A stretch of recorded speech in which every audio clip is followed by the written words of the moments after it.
हरे कृष्णा। तो बस 1 मिनट दीजिए, मैं कुछ फेसबुक पे और शेयर कर रहा हूँ। ओम नमः शिवाय, ओम नमः शिवाय, ओम नमः शिवाय। शिव जी की महिमा को हम लोग चर्चा करेंगे आज। जस्ट मोमेंट मुझे दे दीजिए, कुछ शेयर कर रहा हूँ। तो कल हम लोगों ने पूरा जो तत्व है शिव जी का उसके ऊपर चर्चा किया, और आज हम सब हो गया। Thank you. ओके, तो आज हम सब जो है, माफ़ करिए थोड़ा फेसबुक पे शेयर करने के लिए था, नहीं तो मुझे ही करना पड़ा। तो आज हम सब कुछ लीलाओं का श्रवण करेंगे कि शिव जी जो हमने तत्व समझा वो एक अपनी जगह है। जैसे आप कौन हैं, मैं कौन हूँ, हर व्यक्ति का अपना एक अस्तित्व होता है। तो शिव जी के तत्व अनुसार उनका क्या अस्तित्व है ये हमने कल जानने का प्रयास किया, और आज हमने जो है आज लीलाओं का श्रवण करेंगे, है ना। तो मेरे असिस्टेंट अभी आए हैं लेट है। हरे कृष्णा। तो थोड़ा रिवाइज कर देता हूँ। कभी भी शिव जी को एक मंडेन पर्सनालिटी मत समझिए। वो इस ड्राइविंग प्रिंसिपल है इस क्रिएशन के, और उन्होंने उनको आप जो भी डिमांड करिएगा, आशुतोष कहते हैं उनको, घेतला मीट केलर सगळं शेअर केलं, तो उनको आप जो भी डिमांड करिएगा या उनसे रिक्वेस्ट करिएगा तो आपको मिल जाएगा। ये उनका स्पेशलिटी, उनको आशुतोष कहते हैं, who is very easily pleased. तो शिव जी के बारे में मैंने स्पेशली ये पहले लिख दिया है ताकि आप लोग भूले ना। अगर आपका सच में एक ये जन्म सफल करना है, कई लोगों को मैंने जो नरक का वीडियो बताया तो वो इतना वायरल हो गया है कि वो मेरे नॉर्मल लेक्चर से भी वो नरक वाला वायरल हो गया। उसका कारण ये है कि लोग डरते हैं पाप से। वो जानते हैं ये पाप है, करना नहीं भी चाहते, लेकिन वो जानते नहीं करना क्या है, कैसे निकलना है, इस कर्म बंधन से कैसे निकलना है। कर्म बंधन से निकलना बहुत आसान है। अगर आप तीर्थ क्षेत्रों का भी यात्रा कर लेते हैं तो भी आपका बंधन से आप मुक्त हो जाएंगे। जो विष्णु के स्थान हैं, हाँ, जैसे दक्षिण भारत में 108 दिव्य देशम है, वृंदावन जा सकते हैं आप, अयोध्या जा सकते हैं, जगन्नाथपुरी जा सकते हैं, नाथद्वारा जा सकते हैं, महाराष्ट्र में पंढरपुर जा सकते हैं, ऐसे बहुत जगह हैं। उडुपी कृष्ण है, नीचे जाइए गुरुवायूर है, हाँ, तिरुवनंतपुरम है, क्या कितने हैं, तिरुपति बालाजीश्वर जो है मध्य प्रदेश में है, उधर के लोग कभी उसको ममलेश्वर भी कहते हैं। सॉरी, कुछ लोगों को पता नहीं रहता, वो लाइव के बजाय कॉल कर देते हैं। तो वैद्यनाथ जो है परली महाराष्ट्र में है। तो जनरली जो इधर बिहार के लोग हैं वो देवघर में जो बाबा वैद्यनाथ हैं उनको वो मानते हैं। तो ऐसा कभी कभी कल्प का भी भेद होता है, तो ये ऐसा हो सकता है। तो लेकिन शंकराचार्य की अथॉरिटी को लेते हुए, क्योंकि शंकराचार्य ने इसके बारे में बताया था, तो परल्याम वैद्यनाथम च, महाराष्ट्र में परली करके जगह आता है, बीड़ के आसपास, बीड़ जिला। भीमा शंकर जो है वो अभी महाराष्ट्र में पूना के आसपास हैं, आप जा सकते हैं। रामेश्वर जो है तमिलनाडु में है, बहुत सुंदर धनुष कोडी भी है, बहुत सुंदर जगह है, वहाँ 22 कुंड भी हैं स्नान करने के लिए रामेश्वरम में। नागेश्वर जो है वापिस द्वारका के पास, एकदम नज़दीक है द्वारका के पास।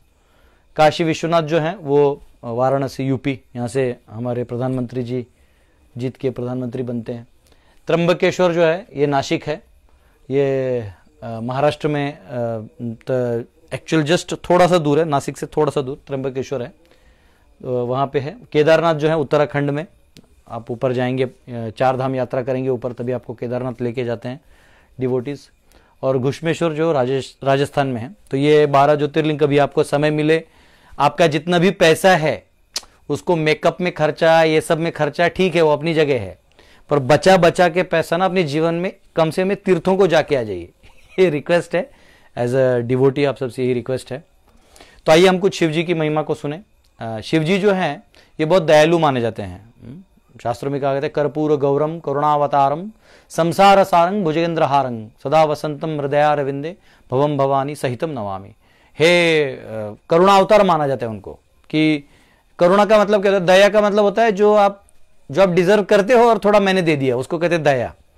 लेकिन करुणा वो होता है कि आप उधर तक पहुंच ही नहीं पाओगे, वो ऊपर वाला ही नीचे आके देता है आपको। जैसे कोई व्यक्ति, उसको कपड़ा खाना नहीं है, वो यहाँ वहाँ नौकरी कर लेगा तो हो सकता है आज निकल मिल जाए, लेकिन कुछ ऐसी चीजें हैं जो आपको एक्चुअली नहीं मिल सकती, एक्सेस नहीं हो सकती जब तक ऊपर वाला ना आए, तो वो करुणा कहा जाता है। जब ऊपर वाला नीचे आपको देता है उसको करुणा कहते हैं। तो शिव जी को करुणा अवतार कहा गया है, करुणा अवतारम। तो शिव जी जो हैं वो बहुत भोले भाले हैं, बहुत ही क्या कहते हैं उसको, भक्तों के लिए वो कुछ भी कर सकते हैं। स्पेशली जब भागीरथ को गंगा लाना था तो कौन लेगा, कैसे आएंगी गंगा, अगर गिरेंगी तो वो धरती ले नहीं पाएगा, जो हमारा अर्थ है वो ले नहीं पाएगा। तो फिर स्वयं महादेव जी जो अपने जटा पे, गंगाधर नाम हो गया उनका, जब मंथन हुआ था, समुद्र मंथन हुआ था, तो सब जानते हैं कि सब समुद्र मंथन हुआ था तो पहले विष निकला। जो विष निकला ये लेने के लिए कोई तैयार नहीं था, मतलब जो भी अमृत चाहिए सब आगे भागे। जब अमृत निकला तो सब असुर एक साथ नहीं भागे, अमृत चाहिए अमृत चाहिए। हाँ, जैसा अभी भी कुंभ मेला में उस समय में लोग जाते हैं, क्योंकि उस समय अमृत का एक्चुअली टाइम होता है, तिथि होता है जिसमें अमृत गिरता है। तो ये अमृत जो है ये इसके लिए सब भागते हैं, लेकिन जब विष की बात आती है तो सब दूर हो जाते हैं, नहीं चाहिए। लेकिन जो हलाहल विष था इतना भयंकर था कि अगर वो फैल जाए तो वैसे भी विनाश हो जाएगा सृष्टि का। तो फिर कोई आए नहीं, सभी देवता भी जो बड़े अपने आप को, मतलब हम लोग देवताओं की इतनी स्तुति करते हैं, लेकिन जब हलाहल आए तो भाग गए। तब स्वयं शिव जी आए और उन्होंने उस हलाहल को पिया और कंठ में ही उसको रख दिया। उसको तब महादेव जी का नाम हुआ नीलकंठ, नीलकंठ महादेव। तो भगवान बहुत दयालु है। कल भी हमने देखा वैष्णवा नाम यथा शंभु, वो बहुत दयालु है। वो चाहते हैं कि ठीक है आप लोग कैसे तैसे अपने जीवन का उद्धार कर लो, बस उसके लिए वो कुछ भी आपको हेल्प करने के लिए तैयार हो जाते हैं। एक बार एक असुर था, हमारे भागवत में भी आता है, वो असुर जो था उसने ऐसी तपस्या किया, पूरा मतलब अपना फ्लैश निकाल के वो डालने लगा, पूरा जो अपना मांस है वो उसको डालने लगा अंदर में और बोलने लगा ओम नमः शिवाय, ओम नमः शिवाय, ओम नमः शिवाय, वो करके डालने लगा। जब वो पूरा डालने लगा तो लास्ट में शिव जी आ गए, बोले ठीक है क्या चाहिए? तो बोलते मुझे वरदान दीजिए कि मैं अगर किसी के सर को हाथ लगा दूं तो उसका सर भस्म हो जाए, फट जाए। तो शिव जी बोले ठीक है तथास्तु। शिव जी का एक नाम है भोले बाबा। शिव जी जो है भोले बाबा हैं, भोले भाले हैं, मतलब उनका इतना मतलब वो नहीं रहता कि ये क्या कर देगा वो क्या कर देगा, वो जानते हैं वो सारे सृष्टि के रक्षक हैं, संहारक हैं। तो वो जो तथास्तु बोल दिया। अब ये जो असुर था ये ऐसा भक्त था शिव जी का ही कि वो शिव जी का ही सर पे हाथ लगने के लिए आगे आ गया। तो बोले क्या कर रहे हो? बोले मैं आपको मार के मैं पार्वती को अपनी तरफ करना चाहता हूं। बोलते अरे मूर्ख, तो शिव जी भागे।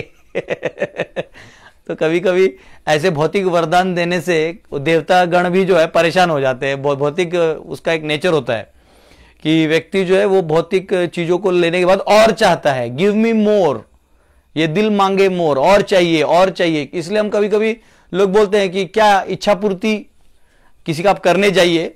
किसी ने एक बार कमेंट में लिखा था वो उसमें कि प्रभु जी ब्लड डोनेशन का क्या करना चाहिए? ठीक है आप 1 बॉटल दे सकते हैं, 2 बॉटल, कितना दीजिएगा?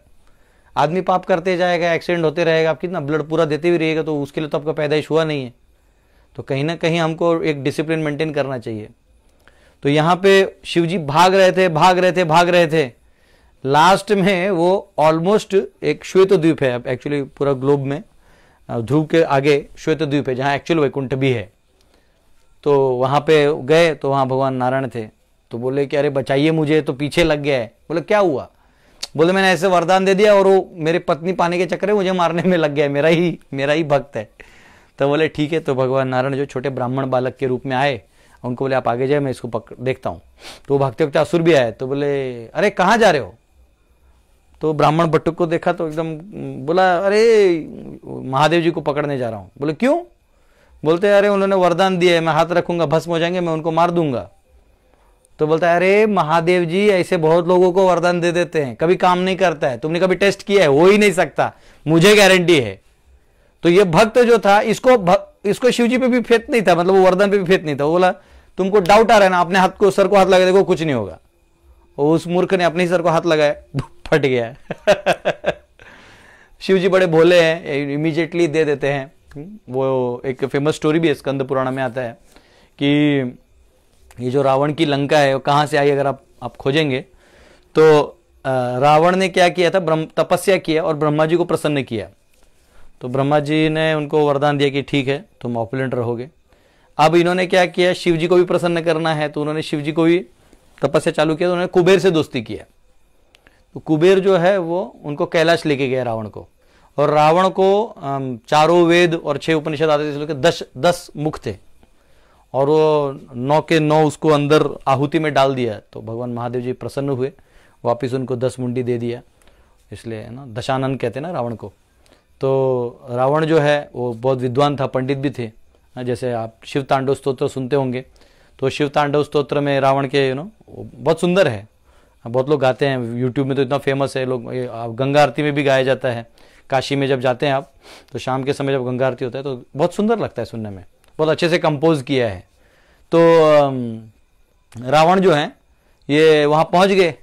तो हमारे भोले बाबा इतने भोले हैं कैसे तैसे कुबेर को इन्फ्लुएंस करके उन्होंने पार्वती को इन्फ्लुएंस करके रिक्वेस्ट करवाया शिव जी से कि जो है लंका जो ऐसा सोने का नगरी स्पेशल बनाया जाए। तो माता पार्वती ने बोला शिव जी को कि ऐसा करिए, मैं आपके लिए बहुत बड़ा महल बनाना चाहती हूँ। शिव जी बोले ठीक है, क्योंकि शिव जी का क्या है, कैलाश के ऊपर ही बैठे रहते हैं और नारद मुनि जो वीणा लेके घूमते रहते हैं। ये असली वैरागियों की पहचान है, जिनको इस दुनिया में अपना घर मेरा जनस्य मोहो या महम ममेति, भागवत कहता है कि लोग जो हैं वो अपने मोह में ही फंसे हैं। एक्चुअली संसार में दुख का कारण वो आपकी इच्छा और पूरी होनी या नहीं पूरी होनी, उसी में दुख है। पूरा हुआ तो दुख है और पूरा नहीं हुआ तो दुख है। पूरा हुआ तो और इच्छा बढ़ जाती है, तो उसको पाने के चक्कर में दुख झेलते हैं, और नहीं हुआ तो उसका दुख होता है।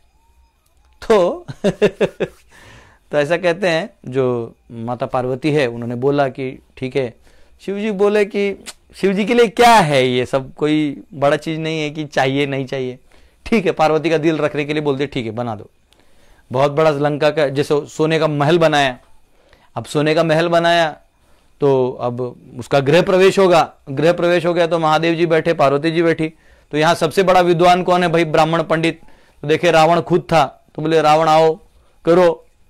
अब रावण जो है करते करते सब करते करते करते तो अंत में ब्राह्मण को दक्षिणा मांगते हैं। ब्राह्मण जब आपके हाथ में उनके जल डालते हैं और ब्राह्मण बोलते हैं कि मैं ये दानम करिष्ये, मैं ब्राह्मण को ये दान करता हूँ। ये अनुभव आपको कभी कभी प्रयागराज वगैरह में आएगा, जब आपको लेके जाते हैं यमुना और गंगा के बीच में, वहां पे जब संगम होता है तो वहां लोग पूजा करते हैं, तो बोलते हैं हाँ मैं दान करता हूँ, 1 किलो लड्डू दान करता हूँ, 10 किलो चावल दान करता हूँ। तो ऐसा एक होता है, अनुष्ठान होता है ब्राह्मणों को देने का, अन्यथा वो पूरा नहीं होता। कई लोग ब्राह्मण से अपना पैसा छीनते हैं, वो गलत है या तो दो नहीं तो खुद करो। तो गए ब्राह्मण के पास, ब्राह्मण बोला, शिव जी पूछे कि क्या दान दें। बोलते महादेव जी बहुत सुंदर दिख रहा है महल हमारे भोले बाबा इतने सिंपल हैं, उन्होंने पूरा ही जो है वो दान कर दिया। तो वापिस जाके कैलाश पे अपने उस पर बैठ गए। रावण बड़ा स्मार्ट था, लंका को वो लेके चला गया लंका और वहां अपना महल बनाया। तभी एक्चुअली नंदी ने कर्ज दिया कि तू, क्योंकि भगवान तो कुछ नहीं बोले लेकिन उनके डिसाइपल लोग तो छोड़ेंगे नहीं। नंदी ने बोला देखो तू एक बानर आके, एक वानर तेरे इसका विनाश कर देगा। तो वो तो आपको याद, आपको मालूम है रामायण में हनुमान जी ने जाके अपनी पूंछ से लंका को आग लगा दिया था। तो ये महादेव जी हैं, बड़े दयालु हैं और उनका ऐसा कोई ना, बहुत वैरागी है। अच्छा, ऐसा नहीं कि वैरागी हैं तो उनको लव नहीं है। कई बार लोगों को लगता है कि कोई वैरागी है तो उसे उसके अंदर मतलब दया नहीं हो सकता, उसके अंदर प्रेम नहीं हो सकता। हाँ, शिव जी जो है पूरा भस्म लगाते हैं, मतलब ऐसा व्यक्ति आप कहीं नहीं देखते हैं कि जो भस्म है। अब ये भी प्रेम का प्रतीक है, आप सबको पता नहीं होगा ये भस्म है क्या। शिव जी जो भस्म लगाते हैं, हम लोग जब हमारे रिश्तेदार को अग्नि दे के आते हैं, कभी कोई चला जाता है गुजर जाता है तो हम जाके अग्नि देते हैं। अग्नि देते हैं ना, तो अग्नि दे के आते हैं तो इमीडिएटली पहले हमारे घर वाले हमें नहलाते हैं, उसी कपड़े में नहला देते हैं, फिर कपड़ा धो के रखते हैं ताकि उधर का कुछ भी इंफ्लुएंस घर में ना आए। शिव जी स्मशान में जाके वास करते हैं और वहां अपने भक्त का भस्म लेके लगाते हैं। बताइए, इतना प्रेम इस संसार में कोई किसी से नहीं करता है और शिव जी अपने भक्तों से करते हैं। वो जो भस्म है उधर से है, स्मशान से आया हुआ भस्म है। तो बेसिकली शिव जी का प्रेम इतना गाढ़ा है कि उसको भस्म को लगाया। फिर उन्होंने जो कवट, एक क्या बोलते हैं उसको, मराठी में कवटी बोलते हैं, हिंदी में क्या बोलते हैं उसको, जो सर का होता है, हाँ खोपड़ी, खोपड़ी। तो खोपड़ी का एक वो श्रृंखला अपने हार गले में पहनते हैं शिव जी। तो अब ये नाग ठीक है, ये भस्म ठीक है, ऑलरेडी जटा इतना बड़ा है ना, तो ये ऑलरेडी वो कपड़ा भी जो पहनते हैं वो खाल टाइप है, मतलब कुछ ऐसा, मतलब एक होता है ना कि एक मॉडर्न जेंटलमैन। आजकल लोग वो ऐसा शिव जी को ऐसा एकदम अलग अलग मॉडल स्टाइल में दिखाते हैं, ऐसा कुछ नहीं है। शिव जी अलग ही एक प्रकार के पर्सनालिटी हैं। तो पार्वती जी तो बोली कि देखिए बाकी सब तो ठीक है, अब ये खोपड़ी आप क्यों पहन लेते हैं इतना सारा। अब ये भले मैं हंस के बोल रहा हूं पर ये बहुत डीप सब्जेक्ट है। नॉर्मल पति जो है वो अपने पत्नी से प्रेम करता है तो एक लाइफ तक ऐसा, हाँ ठीक है, मतलब अभी है तो पति पत्नी का हो गया, फिर बच्चे हो गए, फिर दादा दादी बन गए, फिर एक दिन गुजर गए, ठीक है, इतना तक एक लाइफ होता है। बाद में अगले जन्म में कौन किसका होगा कोई पता नहीं, पिछले जन्म में हमारा कौन पत्नी था हमको पता नहीं, तो वो एक गायब हो जाता है। तो पार्वती ने पूछा अरे आप इतना खोपड़ी क्यों पहनते हैं? तो बोले देखो पार्वती, मैंने आज तक बताया नहीं तुमको, हर कल्प में जब तुम सती होती हो और तुम अपने आप को सेल्फ वो कर लेती हो, फायर में डाल देती हो, तो मैं वहां पहुंच के तुम्हारी खोपड़ी को लेके एक हार में डाल देता हूं। तो ये शिव जी हैं। तो हम लोग इस जन्म में भक्ति करते हैं, अगले जन्म का जो है वो भगवान याद रखते हैं। कि कृष्ण भी गीता में कहते हैं वेदाहम समतितानि वर्तमानानि च अर्जुन भविष्यानि च भूतानि माम तु वेद न कश्चन। अरे अर्जुन मैं सब जानता हूं, मैं आगे का जानता हूं, मैं पीछे का जानता हूं, मैं वर्तमान जानता हूं, आगे क्या होने वाला है, कौन क्या करने वाला है, सब जानता हूं, लेकिन मुझे कोई नहीं जानता। तो ये वैसा है कि शिव जी सब जानते हैं, लेकिन आप वैसे नहीं समझ सकते उनके भाव को, उनके सिचुएशंस को आप नहीं समझ सकते। आंतरिक जो दया है, करुणा है, वो क्या करने आए हैं ये आपको नहीं समझेगा। उनका काम एक ही है, जैसे तैसे उठाओ और उसका मति भगवान में लगाओ, उनका काम वो है, उनका रोल ही वो है। तो देखते हैं कि कोई थोड़ा भी धर्म के लिए उठ रहा है तो इमीडिएटली वो उसको हेल्प कर देते हैं। तो इसलिए वो आशुतोष है, थोड़ा भी आप पूजा कर दीजिए वो इमीडिएटली आप पे प्रसन्न हो जाते हैं, है ना। आपको कभी भी कुछ दिक्कत है, इकोनॉमिकल दिक्कत है, आप कई लोग, कई माताओं को बेटा नहीं होता, तो बेटा नहीं होता तो वो एक प्रोसीजर है, 16 सोमवारी करिए, तो पूरा एक प्रोसीजर है, 16 सोमवारी करिए तो आपको पुत्र प्राप्त हो सकता है। ये शिव जी है, वरदान दे देते हैं। तो शिव जी जो है वो बहुत करुणा देते हैं, बहुत दया करते हैं।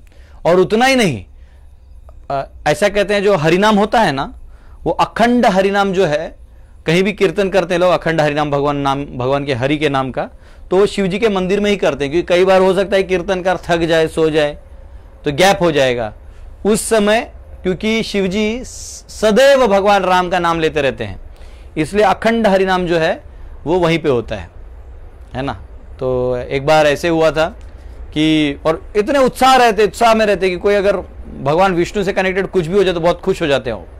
तो इसलिए जब आप भक्ति करते हैं तो भगवान शिव जी बहुत खुश हो जाते हैं। जब भगवान कृष्ण की आप भक्ति करते हैं और नाम लेना चालू कर देते हैं, आप हरे कृष्ण कृष्ण कृष्ण हरे हरे, हरे राम राम राम हरे हरे, जब आप नाम जब शुरू करते हैं तो भगवान शिव बहुत खुश हो जाते हैं। एक बार नारद गए थे वैकुंठ, तो वैकुंठ से आ रहे थे, तो वैकुंठ जब गए तो महालक्ष्मी जी जो है वो भगवान का भोग जो है प्रसाद ले लिए थे, भगवान भोग ले लिए थे, वो जाके थाली धोने जा रही थी महालक्ष्मी जी। तो उन्होंने बोला माता कुछ है तो हमें दीजिए। तो बोले नारद तुम बदमाश है, ऐसे टाइम पे आता है। तो वो जो थोड़ा था वो निकाल के उन्होंने नारद के हाथ में दे दिया। तो नारद ने वो खा लिया और एकदम वीणा बजा के नारायण नारायण करके तीनों लोकों में घूमने लगे। और तीनों लोकों में घूमने लगे तो पहुंचे भगवान शिव जी के कैलाश पे, वो थोड़ा दिखाने के लिए, भाई भाई है ना। मतलब मानसिक रूप से, वैसे तो शिव जी तो बड़े हैं लेकिन ब्रह्मा के पुत्र माने जाते हैं सृष्टि के रचना में। तो वहां पे वो गए और नारायण नारायण करने लगे। तो बोले अरे क्या हुआ, आज तुम बड़े खुश हो? तो बोलते हैं वो ऐसा है ना कि मेरा तो आज सौभाग्य खुल गया, ऐसे सब मिला है मुझे महाप्रसाद। बोले कैसे भाई हो, अकेले खा लियो? तो बोले ठीक है दो। तो जो इतना सा एक लाइन बचा था खाने के बाद, तो वो शिव जी ने ऐसे लिया और वो भी खा लिया। और शिव जी डमरू लेके नाचे, डंग डंग डंग डंग डंग डंग डंग डंग डंग, सब पूरा नाचने लगे। पार्वती को आवाज गया, पार्वती बोली क्या हुआ प्रभु आप नाच रहे? बोलते ओहो आज तो मुझे महाप्रसाद मिला। तो बोले आप कैसे पति हो, मैं आपकी अर्धांगिनी हूं, मेरा आधा आके आपने मुझे बिना पूछे आपने खा लिया। तो शिव जी बोले अरे गड़बड़ हो गया। तो शिव जी बोलते हैं अच्छा ऐसा है, जाओ मैं तुम्हें वरदान देता हूं कि कलयुग में भगवान जो है जगन्नाथ के रूप में जगन्नाथपुरी में आएंगे, तो वहां वो 56 भोग 6 बार उनका सेवा होगा, तो सारा प्रसाद जो है तुम्हें दिया जाएगा, तब वो बाजार में भक्तों में जाएगा। इसलिए बिमला देवी जो है वहां पे, ये स्वयं माता पार्वती हैं, जिनको पहला भोग लगने के बाद भोग निकलता है तो बिमला देवी को अर्पण किया जाता है, फिर वो भक्तों के बीच में प्रसाद आता है। तो भगवान जो है वो मतलब खुश हो जाते हैं, जब कोई ऐसा डिवोटी बन जाता है तो बड़ा खुश हो जाते हैं। और भगवान के जो एसोसिएट है, शिव जी के जो एसोसिएट्स हैं, ये सारे भूत पिशाच ऐसे टाइप के लोग हैं, ना किसी का सर नहीं है, किसी को 4 पांव है, मतलब ऐसे अजीब लोग हैं जिनका आप डिस्क्रिप्शन भी कर लिए डर जाएंगे। तो वैसे ऐसा कहते भी, रात को उनका नाम नहीं लेना चाहिए, लेकिन शिव जी की कनेक्शन में ले रहे तो वो भी खुश होंगे ये सुन के। एक्चुअली पैरेलल वर्ल्ड है, जैसे फिजिकल वर्ल्ड में मैं दिख रहा हूं आपको, तो पूरे सृष्टि में ना ये सब घूमते रहते हैं। तो कभी भी क्या कहते हैं उसको, आह्वान नहीं करने का, आह्वान मंत्र होते हैं जिससे ये सब आते हैं। तो आह्वान मंत्र नहीं लेना है जो तंत्र विद्याओं में दिया जाता है। तो बहुत खुजली मत करिएगा, हाँ हाँ Prabhu we want to do some panoramic research, हाँ नहीं तो फिर जल्दी चले जाइएगा, क्योंकि वो ऐसा ना भूतानी आंति भूतेज्य, अगर आप उनके बारे में स्टडी करेंगे, उनको आह्वान करते रहेंगे तो फिर आप उनके डोमेन में चले जाएंगे, फिर आपको भी उन्हीं की तरह घूमना पड़ेगा। तो एक बार क्या हुआ, जब माता सती जो हैं, इनको शिवजी और सती जो थी वो शिवजी की पत्नी थी, तो सती ने देखा कि देवता लोग जो हैं जा रहे हैं कहीं पे, तो उन्होंने बोला अरे आप लोग कहाँ जा रहे हैं? तो बोलते आपको पता नहीं, दक्ष जो है आपके पिता, उन्होंने यज्ञ रखा है तो हम सबको बुलाया है। तो बोला अरे मेरे पिता ने ऐसा बड़ा यज्ञ रखा है और हमें नहीं बुलाया। तो प्रॉब्लम ये था कि सती ने तपस्या करके शिवजी से विवाह किया था, तो दक्ष पहले से गुस्सा था। ऐसा होता है ना, कभी कभी कोई लड़की अपने हट से किसी से शादी कर ले तो पिताजी उस दामाद पे बहुत गुस्सा रहते हैं, वो कितना भी क्वालिफाइड हो तो उसको अनक्वालिफाइड ही समझते हैं। तो उन्होंने दक्ष हमेशा बोलते थे क्या कैसा पति है, भस्म लगाया है, ऐसा कोई आदमी होता है, हाँ पहाड़ों में जाके रहता है, कहीं घूमता है वो। और शिवजी ऐसे कि एक बार तपस्या में बैठ गए तो 36,000 साल तपस्या में रहते हैं। ऐसा पति कोई मांगेगा ही नहीं, बोला असला नवरा नकोगा भाई, बोला असला नवरा नकोगा, मराठी में बोलते हैं, ऐसा पति नहीं चाहिए। लेकिन यहाँ सोचिए माता सती ने कितना लव किया होगा, कितना स्पेशल लव है दोनों में। तो उन्होंने बोला, तो उनका ऐसा ओपिनियन था दक्ष का कि ये नहीं चाहिए ऐसा आदमी। तो उन्होंने इनविटेशन में सबको बुलाया, ब्रह्मा को बुलाया, विष्णु को बुलाया, सबको बुलाया, लेकिन शिव जी को नहीं बुलाया। तो एक याद रखिए, आप कितना भी बड़ा अनुष्ठान कर लीजिए, आप विष्णु के भक्त हो जाइए, ब्रह्मा जी के भक्त हो जाइए, देवी देवता के हो जाइए, महादेव जी को आपने नहीं पुकारा है तो आपके पूरे यज्ञ का विनाश ही होना है। तो शिवजी ने क्या किया, शिवजी के पास सती गई कि अरे प्रभु सुनिए, मेरे जो पिता हैं वो बड़ा यज्ञ कर रहे हैं, तो प्लीज आप चलें, हम लोग चलते हैं। तो जनरली क्या होता है, परिवार का एक साइकोलॉजी है, ये महिलाओं के लिए सीखने वाला चीज है, कितना भी हो जाए अपने पति को बाईपास मत करिए। जनरली पति जो होते हैं थोड़े समझदार होते हैं, जैसा हमको लगता है क्या नहीं है, वैसा नहीं है, थोड़ा बहुत महिलाओं से ज्यादा समझ पतियों में होता है। तो अब शिवजी जो है वो कैसे समझाएं इसको, क्योंकि अब घर का मामला आ गया, वो खुद जानते हैं कि वो मुझसे प्रेम नहीं करता, जाओ बोलेगा तो प्रॉब्लम, मत जाओ बोला तो प्रॉब्लम। तो बताए उसको कि देखो मुझे नहीं लगता, अब नहीं बुलाए तो क्यों जाना है। तो बोलते अरे ऐसे थोड़ी है, मेरे पिताजी हैं, भूल गए होंगे, बड़ा इवेंट है, कभी कभी बड़ा इवेंट है तो बड़े आदमी को थोड़ी भूलता है, आदमी छोटे को भूल सकता है। कोई कोने काने में है, देवता एक भूल गए किसी कॉर्नर में था, ये तो महादेव है भैया, सीधा जहां ब्रह्मा और विष्णु स्वयं नहीं भूलते जिनको, उनको तू कैसे भूल सकते हो। तो क्या करें, तो ये बोली कुछ नहीं मैं जाऊंगी। तो इन्होंने बोला देखो मत जाओ। अब वो जानते थे कि वहां मेरा अपमान होगा, फिर इसे सहा नहीं जाएगा, वो त्रिकालदर्शी जानते थे क्या होगा, तो बोले मत जाओ। बहुत समझाए, पूरा भागवत के 4थे स्कंद में पूरा संवाद है, आप लोग बहुत पढ़ सकते हैं, मेरा रिक्वेस्ट है, 4थे स्कंद में उसका पूरा विवरण है, बहुत अच्छे टीचिंग्स प्रभुपाद जी ने परपोर्ट में भी दिए हैं।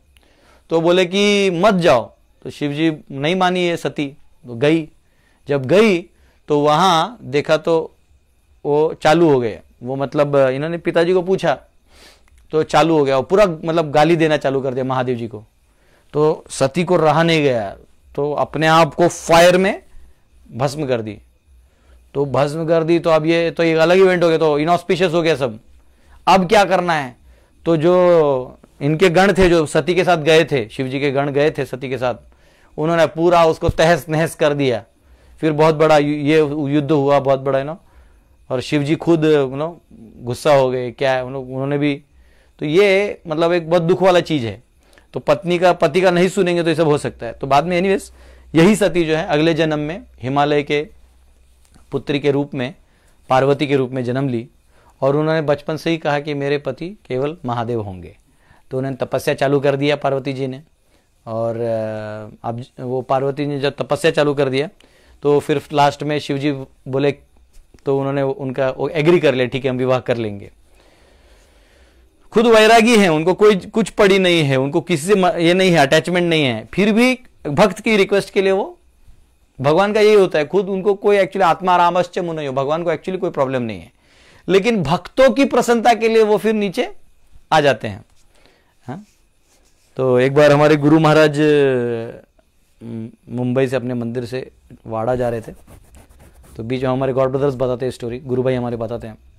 तो एक माता जी को पता चला कि महाराज यहाँ से गुजरने वाले हैं, हमारी गॉड सिस्टर या गुरु बहन थी, तो उन्होंने बोला कि महाराज जी को रिक्वेस्ट करें ना कि एक बार हमारे घर आ जाएं।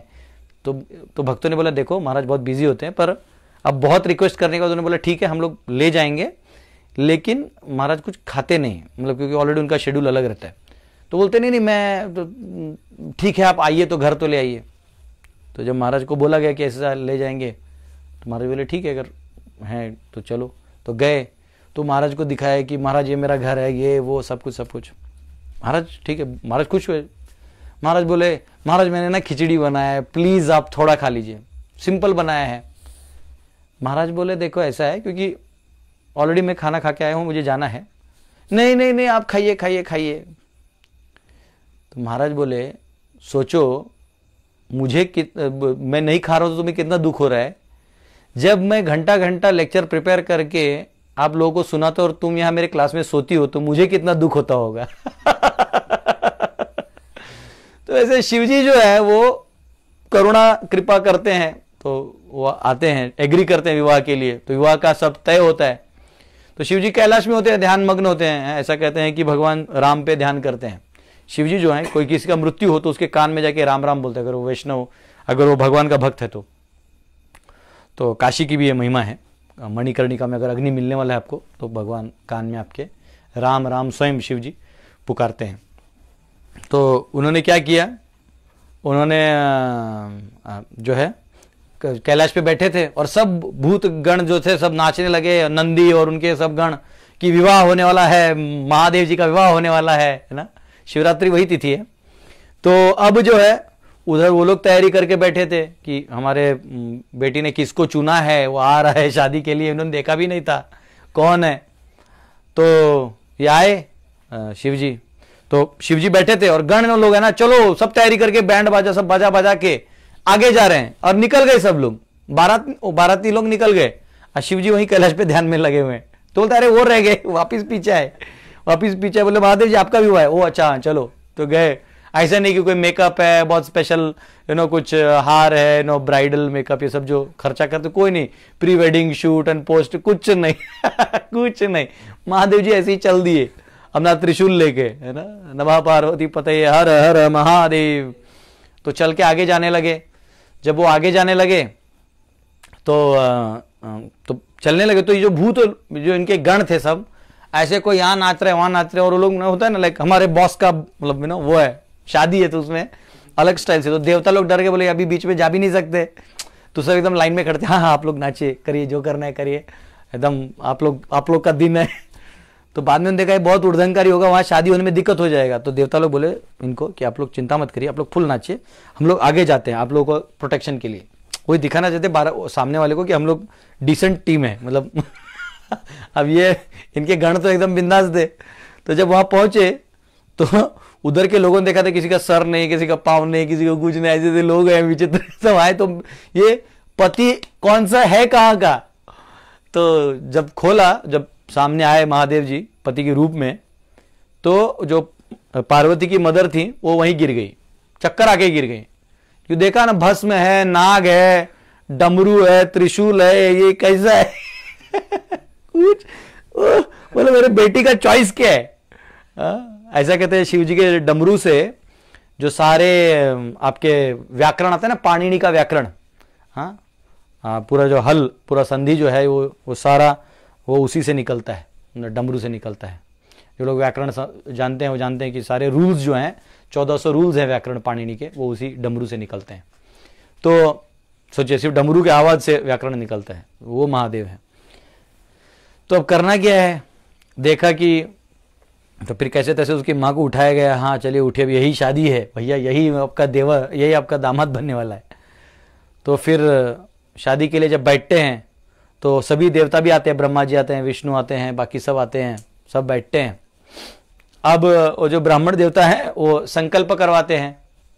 तो संकल्प तो जनरली विवाह में बहुत सारा मजाक उड़ाया जाता है ना, पति का मजाक उड़ाया जाता है। बोलते देखिए तो कैसा पति है, नाग लेके घूम रहा है, लाइक महिला। इवन राम जी के विवाह में मिथिला के जो लेडीज हैं वो बहुत मजाक उड़ाते थे राम और लक्ष्मण का। हाँ इनका बेटा तो इनका पिता तो दुबला है लेकिन बहुत खाता है। क्या बोलते, राम जी से पूछे जनकपुर के नारी बता दो बबुआ, ऐसा एक सॉन्ग है, उसमें बहुत अच्छा से बताते हैं कि क्या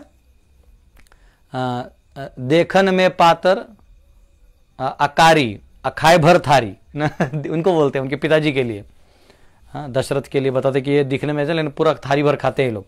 तो ऐसे मजाक उड़ाते हैं, एक स्टाइल है जिनका विवाह हुआ है इस तरीके से वो लोग इस भाव को समझ सकते हैं। जो लोग कोर्ट मैरिज में करते हैं तो फिर उधर क्या रहता है, उधर से विटनेस आते हैं, काले कोर्ट के लोग साइन मारने के लिए, और आपको सिर्फ सेल्फी आपका प्रमाण होता है कि आपने शादी की है। तो एनीवेज ये बहुत अच्छा, विवाह भी एक अलग कल्चर है। विवाह इसलिए होता है कि वो एक्चुअली जॉयस फेस्टिवल है, ये नहीं कि विवाह कोई टेंशन है, विवाह जॉयस फेस्टिवल है। विवाह के बाद टेंशन है विवाह के अंदर कुछ प्रॉब्लम नहीं है, विवाह एक जॉयस फेस्टिवल है। तो शिव जी जो है वो बैठते हैं तो संकल्प लिया जाता है, तो ब्राह्मण बोलता है हाँ संकल्प लीजिए। तो एक्चुअली सब हंसने लगते हैं देवता, क्योंकि एक्चुअली वो देवता शिव जी के नाम से संकल्प लेते हैं। आज शिव जी किसके नाम से संकल्प लेंगे? तो बोलते हैं हाँ ठीक है, हाँ अपना गोत्र बताइए। शिव जी बोलते हैं मेरा जन्म ही नहीं हुआ है तो गोत्र कहां से आ गया? मन ही मन वो आप जो शिव जी बस हंसते रहते हैं। अब वो विष्णु और महेश जी को देखते हैं, इनको देखते हैं ब्रह्मा जी को, वो दोनों भी देख के हंसते, बोले क्या करेंगे अभी, ये पूछ रहा है ब्राह्मण। तो ब्राह्मण को समझ में आता कुछ गड़बड़ हो गया मेरे से ये तो अजन्मे है ना, इनका कोई जन्म नहीं है। तो बोलते नहीं ठीक है आप लोग डायरेक्ट विधि विधानों को, पूरा शिव जी और पार्वती का विवाह एकदम विधि विधान से होता है, तो शिवरात्रि के दिन होता है। तो देखिए एक चीज बात समझने लायक है कि विधि विधानों का कितना महत्व है ना। इवन भगवान शिव जी भी उस रूल को बाईपास नहीं कर, जबकि वो बहुत बड़े वैरागी है ना। तो आजकल कुछ लोग कुछ भी बोल देते हैं, पर ये मैरिज एक बहुत बड़ा स्पेशल इवेंट है जो पूरे धूमधाम से करना चाहिए, तो मेमोरेबल है। तो शिव जी जो हैं ये है ना करुणा के सागर हैं, he is actually most merciful personality. तो हमें ये हमेशा सोचना चाहिए कि कैसे हम उनकी सेवा कर पाए। कई बार मैंने देखा है कि भक्त, स्पेशली वैष्णव भक्त जो होते हैं, वो शिव जी को ऐसा प्रतीत होता है जैसे कभी कभी शैव होते हैं वो वैष्णव को सेकेंडरी, ऐसा एकदम सेकंड नंबर पे रख देते हैं। कभी वैष्णव होते हैं तो शिव जी को सेकेंडरी पे रखते हैं, ऐसा नहीं है। मैंने कल भी आपको बताया, आपको तत्व से जब समझिएगा तो आपको डिफरेंस, वननेस एंड डिफरेंस दोनों भी एक साथ समझ में आएगा। हाँ, पद्म पुराण में कहा गया है, सेकेंड ऑफेंस माना गया है, to consider the names of demigods like lord Shiva और lord Brahma to be equal to और independent of names of lord Vishnu. कि भगवान शिव को इंडिपेंडेंट समझना भी गलत है और सुपीरियर समझना भी गलत है, वो तो स्वयं शिव जी कहते हैं। तो पॉइंट क्या है कि हमको ये भक्तों को भी ये बैलेंस बनाना चाहिए, ये नहीं कि कभी कभी मैंने देखा कुछ शिव जी ऐसा नहीं करना चाहिए, ये ऑफेंस हो जाएगा। या शिव जी को भगवान विष्णु के ऊपर नहीं समझना चाहिए, क्योंकि भगवान सीधा कहते, कृष्ण कहते मत्तः परतरम नान्यत्, मुझसे बड़ा कोई नहीं है। पूरे शिव पुराण में कहीं नहीं कहते हैं शिव जी कि मुझसे विष्णु आए या मुझसे कृष्ण आए, वो जानते हैं। तो ऐसा ये साइंस जो है पूरा अच्छे से समझना चाहिए हम सबको। और ये वेस्टर्न आइडियोलॉजी है कि नंबर 1 है, नंबर 2 है। वैदिक में वैसा आइडियोलॉजी नहीं होता है। वैदिक में सबको लेके करना है, ये ऐसा तोड़ तोड़ के नहीं होता है, ठीक है ना। ये आजकल का मॉडर्न मैनेजमेंट आ चुका है जहाँ हर एक को तोड़ तोड़ के अलग आइडेंटिटी दे दिया गया है और हर एक को फील कराया कि हम तुम्हारे बैंक अकाउंट भर देंगे। तो समाज जो है तोड़ तोड़ के रह रहा है। That is not the way वैदिक कल्चर, ऐसा नहीं है। तो ये शिव जी हैं जो जिनकी कृपा से हम लोग कृष्ण प्रेम प्राप्त कर सकते हैं। और अगर हम हरे कृष्ण महामंत्र जप करते हैं तो शिव जी बहुत खुश होते हैं, बहुत खुश होते हैं और आपके सारे विघ्नों को दूर कर देते हैं। तो ये शिव जी की महिमा है। वैसे मैंने लिखा तो बहुत कुछ है, कुछ छूट गया तो मैं ट्राई करूंगा समझने का। हाँ, ये मैं आपको बताना भूल गया कि वही शिव जी जो है पद्म पुराण में कहते हैं पार्वती को कि जब भी कलयुग आता है और भगवान बुद्ध आते हैं और शून्यवाद यानी वेदों को नकार देते हैं, तब मैं निर्विशेषवाद का प्रचार करने नीचे जाता हूँ। तो एक बार शंकराचार्य को पूछा था, जब वो घूम रहे थे शंकराचार्य, भगवान शिव जी ही शंकराचार्य के रूप में आते हैं, तो जब वो आए थे तो उनको पूछा था कि आप कौन हैं, तो तभी उन्होंने निर्वाण शतकम गाया था। तो मैं जस्ट ऐसे गा देता हूँ, अभी टाइम है, हमारे टाइम खत्म हो गया, लेकिन जस्ट एक for the pleasure of Lord Shiva हम वो शतकम गाएंगे, ठीक है। बहुत सुंदर शतकम है, निर्वाण शतकम। तो ये बहुत ही, ये आप लोग, मेरा रिक्वेस्ट है, ये गूगल पे भी मिल जाएगा आपको। तो आप लोग इस निर्वाण शतकम को रोज सुबह अगर गाते हैं ना, तो जो हम लोग बोलते हैं ना, we should live our life on the level of spirit soul, हम लोग सोल लेवल पे जीना चाहिए। वो सोल लेवल है क्या, हम क्या हैं और क्या नहीं, इसका भेद शंकराचार्य ने अपने इस निर्वाण शतकम से किया है। वो कहते हैं, मनोबुद्धि अहंकार चित्तानि नाहम न च श्रोत्र जिह्वे न च घ्राण नेत्रे न च व्योम भूमिर्न तेजो न वायु चिदानंद रूपा शिवोहम शिवोहम। वो कहते मैं मन बुद्धि अहंकार ये सब नहीं हूं। तो ये सब जो बोल रहे हो मैं नहीं हूं, और मैं क्या हूं, चिदानंद रूपा, मैं blissful form, full of knowledge, सच्चिदानंद, ऐसा चिदानंद रूपा शिवोहम शिवोहम। शिव मतलब ऑस्पिशियस भी कहते हैं, लेकिन वो कह रहे मैं शिव भी हूं। न च प्राण संज्ञो न वै पंचवायु न वा सप्त धातु न वा पंचकोश न वाक्पाणि पादौ न चौपस्थ पायु चिदानंद रूप शिवोहम शिवोहम। आपको मैंने 13 चैप्टर में पढ़ाया था ना, पंचकोश होता है, हम लोग पंच महाभूत से बने होते हैं। तो ये वो बता रहे हैं कि मैं ये नहीं हूं, ये दिख रहा है लेकिन ये मैं नहीं हूं, मैं शिव हूं। न मैं द्वेष रागो, न मुझसे किसका मैं किसी का द्वेष करता हूं, न रागो, किसी अटैचमेंट भी नहीं है। न मे द्वेष रागो न मे लोभ मोहो मदो नैव मे नैव मात्सर्य भाव न धर्मो न चार्थो न कामो न मोक्ष चिदानंद रूप शिवोहम शिवोहम। न पुण्यम न पापम न सौख्यम न दुखम न मैं पुण्य हूं न पाप हूं। न मंत्रो न तीर्थम न वेदा न यज्ञ अहम भोजनम नैव भोजम न भोक्ता चिदानंद रूप शिवोहम शिवोहम। न मे मृत्यु शंका न मे जाति भेद पिता नैव मे नैव माता न जन्म न बंधुर्न मित्रम गुरु नैव शिष्य चिदानंद रूप शिवोहम शिवोहम। अहम निर्विकल्पो निराकार रूपो निभुर्व्याप सर्वत्र सर्वेन्द्रियाणाम सदा में समत्वम न मुक्तिर्न बंधः चिदानंद रूप शिवोहम शिवोहम। शंकराचार्य अपना डेफिनेशन बताते हैं कि मैं ये सब नहीं हूं मैं एक्चुअली सच्चिदानंद रूप शिव हूं, ऑस्पिशियस जीव हूं। तो ये हम सबको समझना चाहिए। ये एक्चुअली शतकम गा के आपको ऐसी वैराग्य आ जाएगा वैसे। और शंकराचार्य ने बहुत अच्छे काम किए थे, तभी एक्चुअली देवी देवताओं की अवहेलना करते थे लोग। तो उन्होंने अन्नपूर्णा स्तोत्रम भी लिखा, भिक्षाम देहि कृपावलंबन करी माता अन्नपूर्णेश्वरी। ऐसा पूरा अष्टकम लिखा है। माता अन्नपूर्णा पे लिखा है, भवानी पे लिखा है, माता पार्वती पे लिखा है। उन्होंने पूरा क्या बोलते हैं, न तातो न माता न बंधु न दाता न पुत्रो न पुत्री न भृत्यो न भर्ता न जाया न विद्या न वृत्तिर्ममैव गतिस्त्वम त्वमेका भवानी। भवानी पे भी लिख दिया है, कृष्ण पे भी लिख दिया है। कृष्णाष्टकम लिख दिया उन्होंने भगवान कृष्ण की स्तुति में। भजे व्रजैक मंडनम समस्त पाप खंडनम स्वभक्त चित्त रंजनम सदैव नंद नंदनम सुपेच्छ गुच्छ मस्तकम सुनाद वेणु हस्तकम अनंग रंग सागरम नमामि कृष्ण नागरम मनोज। मस्त पूरा अष्टकम है ना। अब ये भी गाइएगा तो आपका दिल कृष्ण प्रेम से भर जाएगा। भगवान विष्णु पे लिखा है, अविनयम अपनय विष्णु शमय मन दमय विषय मृग तृष्णाम। मस्त सुंदर लिखा है, आपको ऐसे विष्णु के प्रेम में गिर जाएंगे।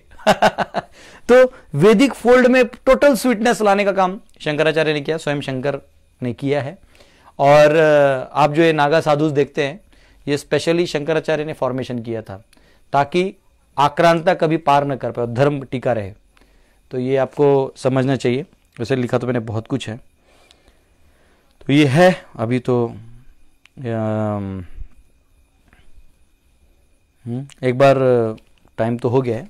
अर्जुन और शिव जी का फाइट भी हुआ था, तो कई बार हम लोग बोलते हैं ना कि शिव जी को हम लोग यहाँ जल ढारते हैं या भगवान को भोग लगाते हैं कुछ भी, तो कहाँ जाता है, हम लोग को बिलीव नहीं होता है कि यहाँ कोई खाता है। जैसे कई बार ये जो क्या नाम उसका, वो आमिर खान और ऐसे जो पकाऊ एक्टर्स हैं, थर्ड क्लास यूजलेस एक्टर्स, जिनको धर्म के बारे में कुछ पता ही नहीं है एंड उनको ऐसे मूवीज़ बनाने में उनको कुछ शर्म नहीं आता है। उनको ये लगता है कि क्यों दूध ढारा है, क्यों दूध चढ़ाते हो, अब गरीबों को पिलाओ। तो गरीबों को पिलाना अलग चीज़ है, उसके तुम एक फाउंडेशन बनाओ और पिलाओ। लेकिन शिव जी को आप जब दूध डालते हो तो आप उनका अभिषेक करते हो। तो ये जो जब आप दूध यहाँ डालते हो तो भगवान को जाता है कि नहीं, इसका प्रमाण है महाभारत में। एक बार अर्जुन गए थे देवताओं के लोक में, तो वो गए थे, देवताओं ने बुलाया था तो गए थे। जब जा रहे थे वहाँ पे तो शिव जी शिकारी का रूप ले लिए, और शिकारी का रूप लेके उन्होंने टेस्ट किया अर्जुन को। तो उन्होंने ना अर्जुन पे बाण छोड़ा, तो अर्जुन ने भी एक बाण छोड़ा, तो दोनों में बाद में घमासान होने लगा और लेवल्स ऑफ अस्त्र जो यूज किए जा रहे थे बहुत हाई लेवल के होने लगे। अर्जुन बोला मैंने बेस्ट यूज किया और ये सारे मेरे डिफीट कर रहे, तो जरूरी है, ऑर्डिनरी पर्सनैलिटी नहीं है। तो उन्होंने बोला ये कहीं महादेव जी तो नहीं है, मैं स्वर्ग में आ गया हूँ। तो उन्होंने एक छोटा शिवलिंग वहाँ मट्टी का बनाया और उसमें पुष्प और जल ढार के ओम नमः शिवाय किया, तो वहाँ उससे शिकारी के ऊपर गिरने लगा वो पानी और फूल। तो यहाँ आप जो भी करते हैं उसका माध्यम होता है, वहाँ जाता है। तो वो शिव जी हंसने लगे, तो बोले महादेव क्यों मेरी परीक्षा ले रहे हैं। तभी उन्होंने पशुपति अस्त्र दिया और उनको कहा कि ये आपके युद्ध में काम आएगा। तो हम जो भी यहाँ अर्पण करते हैं वो सीधा वहाँ जाता है। जो भी आप यहाँ मंत्र उच्चारण करते हैं, यहाँ शिव जी को जितने लोगों ने कल महाशिवरात्रि में पूजा किया होगा सब महादेव जी के पास पहुँच जाता है। तो ये डीटी वर्शिप का साइंस है, तो इसको मजाक मत समझिए। अगर आपको नहीं मालूम है तो हमारे जैसे टकले बहुत घूम रहे हैं ज्ञान देने के लिए, आप हमारे पास आइए, ठीक है। और इस धार्मिक चीज़ों को मजाक मत बनाइए, शिव जी आपके मजाक के पात्र नहीं हैं, ठीक है। हरे कृष्णा। तो बहुत बहुत धन्यवाद, आज हमने थोड़ा एक्स्ट्रा टाइम ले लिया और हमारे साथ लाइव बने रहिएगा, हम लोग रेगुलर आपको कुछ ना कुछ ज्ञान देते रहेंगे। तो कल 13 तारीख है, तो 13 कल मैं आपको सेमिनार दूंगा। बस 14 को जो संडे है उस दिन मैं थोड़ा ट्रैवलिंग कर रहा हूँ, मुंबई पहुँच रहा हूँ, 6-7 दिन मेरा वहाँ एक स्टूडियो में रिकॉर्डिंग है भगवद गीता पे, तो मैं तभी रिकॉर्डिंग रहेगा, लेकिन शाम में मैं लाइव लेक्चर दे दूंगा। परंतु बस संडे को मैं नहीं रहूँगा, इसका मैं आपको सिर्फ नोटिस दे रहा हूँ। हरे कृष्ण। श्रील प्रभुपाद की जय।